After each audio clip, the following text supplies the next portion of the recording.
Bismillahirrahmanirrahim. Assalamualaikum warahmatullahi wabarakatuh. Alhamdulillahirabbil alamin wa bihi nasta'inu ala umuri dunya waddin.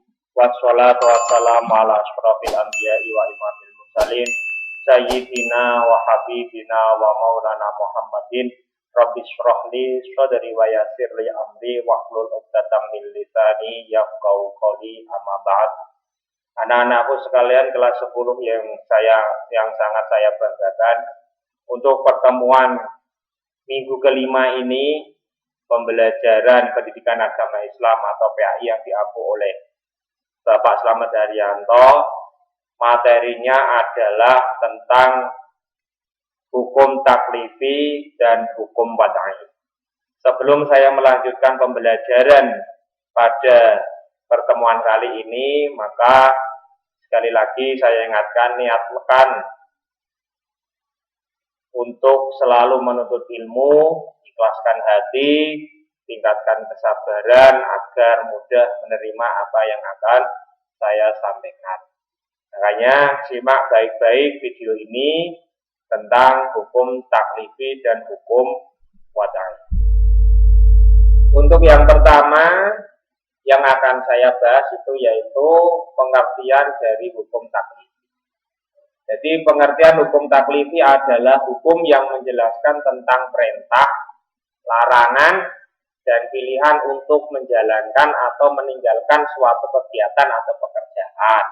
Sebagai contoh yaitu sholat 5 waktu. Sholat 5 waktu ini termasuk perintah. Membayar zakat juga perintah. Tidak boleh mencuri itu perintah, tapi yang larangannya adalah mencuri. Tidak boleh membenci orang lain dan lain sebagainya.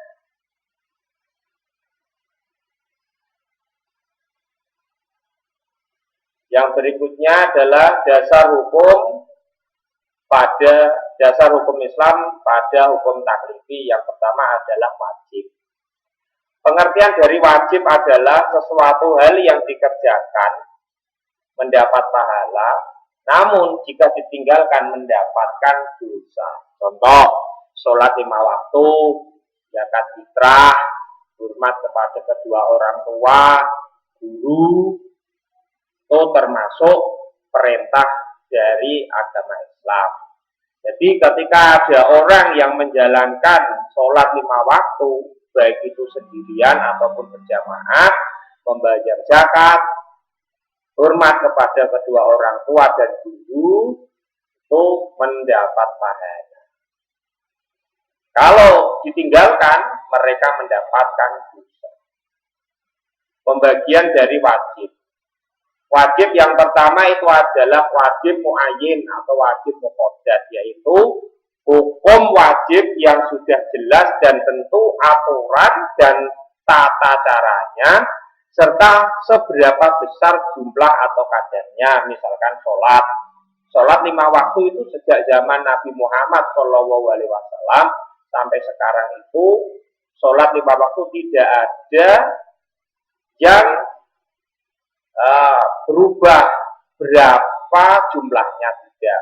Subuh ya tetap 2 rakaat, zuhur tetap 4 rakaat, dari dulu sampai sekarang. Itu namanya wajib muayyin atau muqaddad. Hukum wajib ini jelas aturannya, tata caranya jelas. Sholat itu jelas, tata caranya sudah jelas. Zakat pun sama. Yang kedua adalah wajib ain.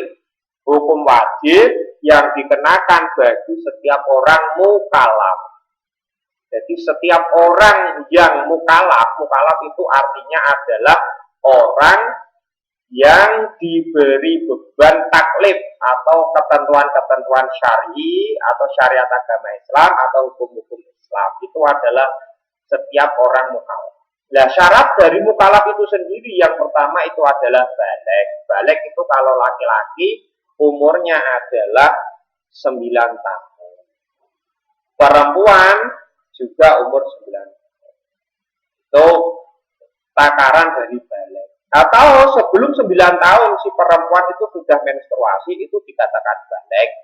Atau laki-laki berumur 9 tahun ketika dia sudah pernah mimpi basah, berarti dia itu sudah bisa dikatakan balik. Yang kedua, syarat dari orang mukallaf itu berakal sehat. Akal sehat maksudnya bagaimana? Dia tidak gila. Jadi orang yang gila itu tidak dinamakan orang mukallaf karena dia gila. Makanya syarat-syarat kewajiban itu adalah paling tidak dia itu sehat berakal. Akalnya sehat, tidak gila. Makanya tidak ada ketentuan bagi orang yang gila itu untuk beribadah. Makanya syarat dari mukallaf itu sendiri harus berakal sehat.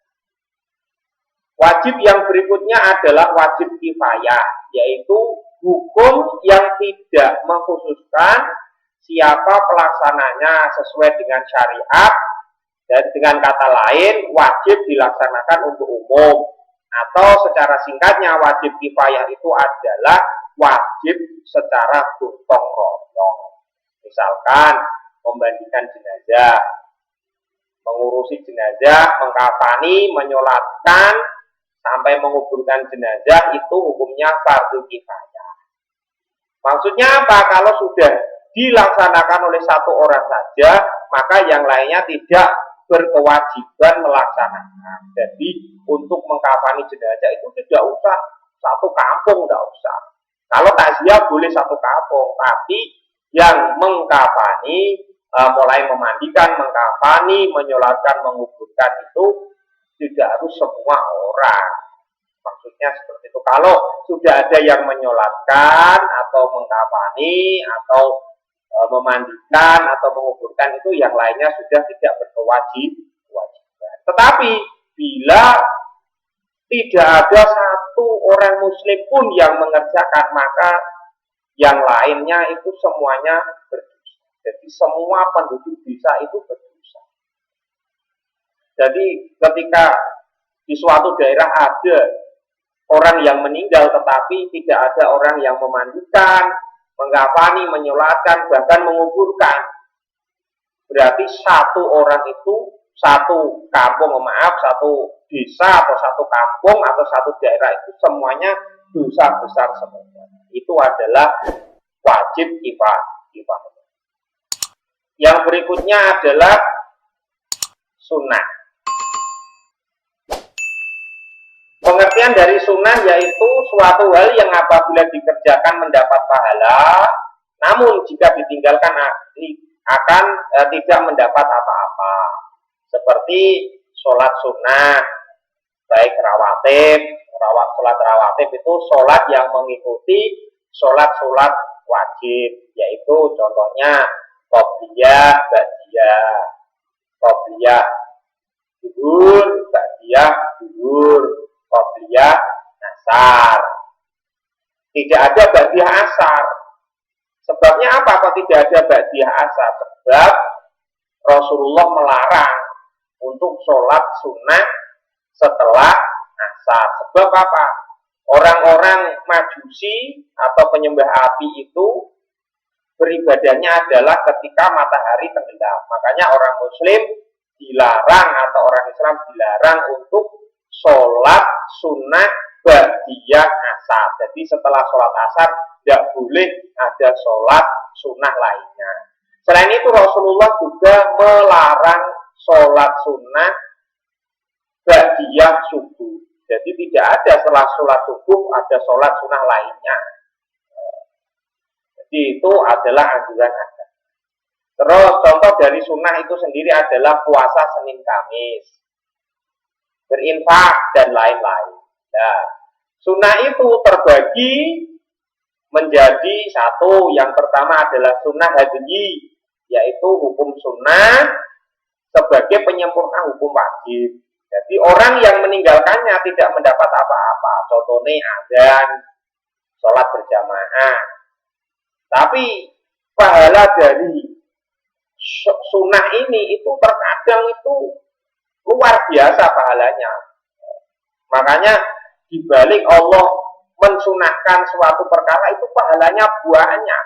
Contohnya azan itu pahalanya itu seberapa makhluknya Allah yang mendengar suara muadzin itu sendiri. Bayangkan kalau satu desa ada 100 100.000 orang mendengarkan adzannya muadzin, itu berarti dia mendapat 100.000 pahala. Belum lagi pepohonan, hewan-hewan dan lain sebagainya, semuanya makhluknya Allah. Apabila itu di masjid ada keramik, semen, batu bata, semuanya itu makhluknya Allah. Mendengarkan adzannya muadzin berarti pahalanya luar biasa. Makanya ini sebagai penyempurna hukum, termasuk sholat berjamaah dan lain-lain. Boleh tidak berjamaah? Boleh. Orang yang sholat sendirian boleh? Boleh. Berjamaah? Boleh. Gak jamaah dosa? Tidak. Makanya sholat berjamaah itu pahalanya 27. Kalau sendirian itu 1. Makanya lebih baik berjamaah. Sunnah yang berikutnya adalah sunnah zaidah. Artinya adalah hukum sunnah yang dikerjakan sebagai sifat terpuji bagi seorang muslim karena mengikuti perilaku atau akhlak Nabi Muhammad SAW sebagai manusia biasa. Contoh, makan, minum, tidur, dan lain-lain. Contoh, Kanjeng Nabi Muhammad SAW kalau makan itu pakai 3 jari atau jari 3 ini. Karena apa? Kenapa Rasulullah menggunakan jari 3 ini? Karena yang dimakan itu adalah korma. Kalau sekarang orang yang makan pakai sendok. Tapi sebelum makan Rasulullah berdoa, Allahumma barik lana fima razaqtana wa qina adzabannar. Setelah makan juga berdoa. Itu adalah termasuk sunnah zaidah. Minum, Rasulullah kalau minum itu sambil duduk. Itu kebiasaan Rasulullah. Duduk. Kenapa? Apa hikmah Rasulullah ketika minum sambil duduk? Orang itu kalau minum sambil duduk itu air putih atau air mineralnya atau air putih itu langsung dicerna oleh ginjal dulu, tidak langsung masuk ke kantong kemih. Jadi bisa dibuktikan nanti orang yang minum air putih sambil berdiri dengan sambil duduk itu cepat kencing orang yang minumnya sambil berdiri. Karena apa? Air putih yang diminum itu tidak mampir ke ginjal, tetapi langsung berada di kantong kemih. Jadi orang yang minumnya sambil berdiri itu lebih cepat untuk buang air kecil atau kencing. Tidur, Rasulullah tidurnya juga berbeda dengan kita. Ada anjuran-anjurannya Rasulullah yang kalau bisa orang itu kalau tidur menghadap ke kiblat, miring ke kiblat. Jadi dadanya itu ke kiblat. Kan kenapa? Kalau kita itu miring ke kanan atau ke kiblat, itu lambung kita itu berdiri, tidak tengkurap. Jadi apa yang ada di lambung kita itu bisa tercerna oleh baik. Makanya orang yang sering tidur miring ke kiri itu lebih cepat terkena serangan lambung atau sering asam lambungnya itu akan naik. Karena apa? Karena ibarat botol itu dia tumpah. Karena apa? Miringnya ke kiri. Kalau miringnya ke kanan itu dia tertutup. Jadi menghadap ke atas lambungnya itu. Yang berikutnya adalah sunnah nafal, yaitu hukum sunnah sebagai pelengkap perkara wajib. Bagi yang mengerjakannya mendapat pahala dan yang meninggalkan tidak mendapat apa-apa, seperti sholat sunnah.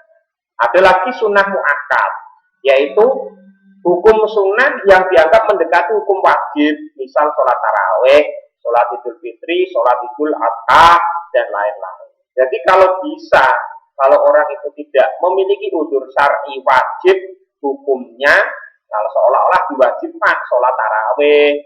Karena apa? Sunnah muakkad. Sunnah muakkad itu sunnah yang dikuatkan. Yang berikutnya adalah sunnah muakkad, yaitu hukum sunnah yang dianggap mendekati hukum wajib. Misal sholat tarawih, sholat idul fitri, sholat idul adha, dan lain-lain. Nah, orang Islam yang tidak memiliki udzur syar'i harus seolah-olah diwajibkan untuk sholat tarawih, sholat idul fitri, sholat idul adha, dan lain sebagainya. Kalau ada udzur syar'i ya tidak usah. Yang berikutnya adalah halal dan haram. Halal adalah segala sesuatu yang diperbolehkan, sedangkan haram adalah sesuatu hal yang tidak diperbolehkan. Itu halal haram. Al halalu bayyinun wal haramu bayyinun. Jadi halal itu sudah jelas, haram pun jelas, tidak ada yang sama-sama. Biasanya yang terkait dalam hal ini adalah makanan seperti darah itu haram, bangkai binatang darat haram.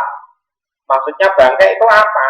Bangkai itu adalah hewan yang mati tanpa disembelih, ataupun hewan yang mati disembelih tapi niatnya untuk persembahan, tidak niat karena Allah, atau tidak membaca kalimat thayyibah seperti Bismillahirrahmanirrahim dan lain sebagainya. Itu adalah bangkai binatang darat. Kalau bangkai binatang laut semuanya halal, yang berbentuk ikan.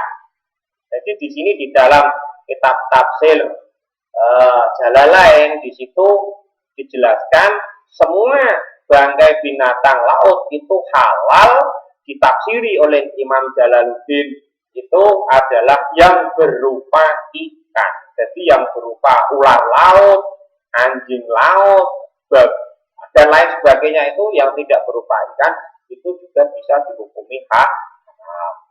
Jadi anjing dan beberapa makanan yang dianggap oleh Majelis Ulama Indonesia atau tokoh ulama Indonesia itu halal.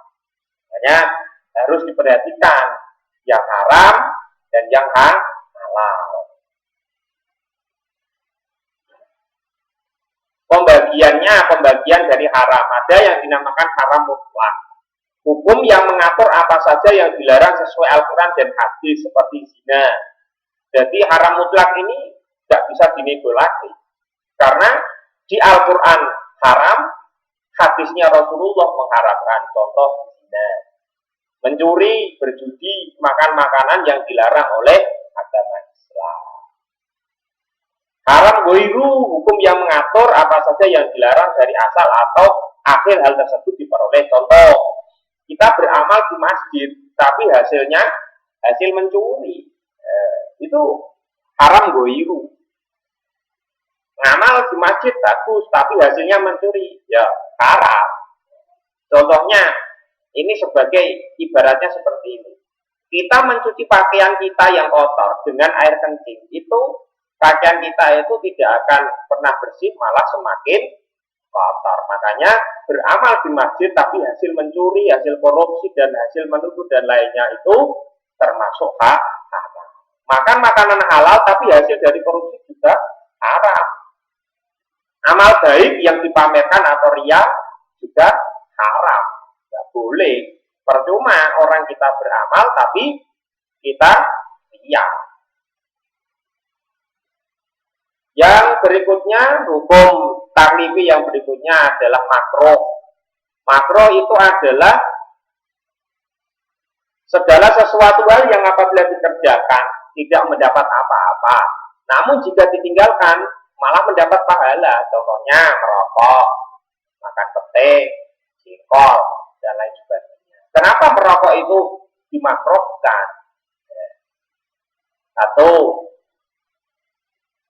ketika ada orang merokok itu, dia merokok berarti dia tidak dapat apa-apa.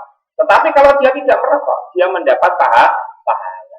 Tapi khusus seorang pelajar yang belum memiliki uang sendiri, kok uang jajan itu dibelikan rokok, maka hukumnya menjadi haram.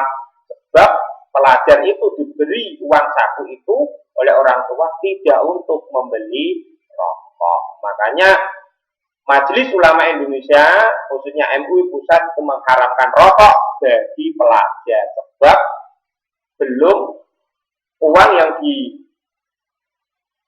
untuk membeli rokok itu bukan uangnya sendiri. Beda lagi kalau orang yang sudah memiliki pekerjaan tetap.